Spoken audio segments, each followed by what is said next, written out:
હની trap ગોઠવી સુરત પોલીસની ખોટી ઓળખ આપી રૂપિયા પડાવી લેવાના નોંધાયેલા 2 ગુનાઓમાં વોન્ટેડ આરોપીને ક્રાઇમ બ્રાન્ચે ઝડપી પાડ્યો છે।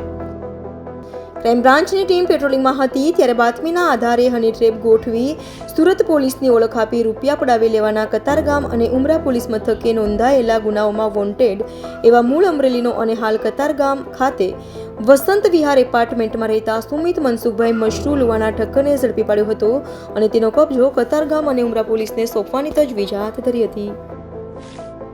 નાસ્તા પડતા આરોપી પકડવાની જે ઝુંબેશ ચાલુ છે, ઝુંબેશ અંતર્ગત એક આરોપી સુમિત મનસુખભાઈ મશરૂ, જેની ઉંમર વર્ષ 34 છે, કતારગામનો રહેવાસી છે, એ હની ટ્રેપના ગુનામાં વોન્ટેડ હતો। કતારગામ પોલીસ સ્ટેશન અને ઉમરા પોલીસ સ્ટેશનના 2 ગુનામાં વોન્ટેડ હતો। જે આરોપીને આજ રોજ ક્રાઇમ બ્રાન્ચ દ્વારા પાટવી દ્વારા પકડી પાડવામાં આવેલ છે।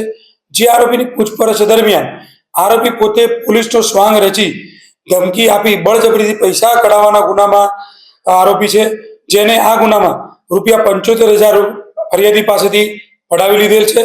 એને અગાઉ પણ 1.5 મહિના પહેલા 5 લાખ રૂપિયા પોલીસની ઓળખ આપી બીજા એના સાગરીતો સાથે મળી અને 5 લાખ રૂપિયા પડાવી લીધેલ, જેની ફરિયાદ કતારગામ અને ઉમરા પોલીસમાં દાખલ થયેલ છે।